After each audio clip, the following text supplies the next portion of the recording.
অন্তর্বর্তী সরকারের প্রধান উপদেষ্টা প্রফেসর ডক্টর মোহাম্মদ ইউনূসের জাতির উদ্দেশ্যে দেওয়া ভাষণে দেশবাসীর আকাঙ্ক্ষার প্রতিফলন হয়েছে বলে মন্তব্য করেছেন বাংলাদেশ জামায়াতে ইসলামীর আমির ডাক্তার শফিকুর রহমান। আমরা মনে করি একটা দায়িত্বশীল ভাষণ উনি দিয়েছেন।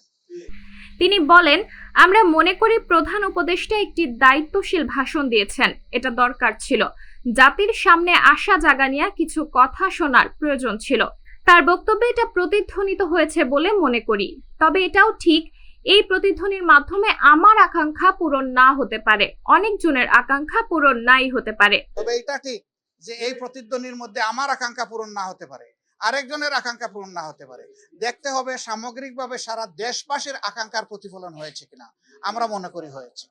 সোমবার ২৬ আগস্ট এক বিবৃতিতে এসব কথা বলেন জামায়াতের আমির শফিকুর রহমান। বলেন, আমরা মনে করি তারা সঠিক পথে আছেন।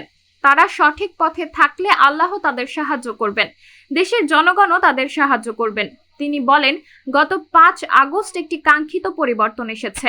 সামনের সারিতে থেকে জুলুমের বিরুদ্ধে অধিকার আদায়ের পক্ষে যারা লড়াই করেছে, গোটা কর্মসূচি বাস্তবায়ন করেছে, তাদের মধ্যে গুরুত্বপূর্ণ একজন সমন্বয়ক হাসনাত আব্দুল্লাহ।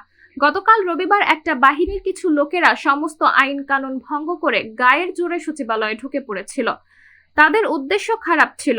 জামায়াতের আমির আরো বলেন, যারা ত্যাগ, তিতিক্ষা ও জীবনের রক্ত দিয়ে সামনের সারিতে থেকে লড়াই করেছে, তারা যখন শুনেছে দেশকে অস্থির করার জন্য এই ধরনের একটা পদক্ষেপ নেওয়া হয়েছে, তখন তারা ওই বাহিনীর সদস্যদের বোঝানোর চেষ্টার জন্য, শান্ত করার জন্য গিয়েছিল।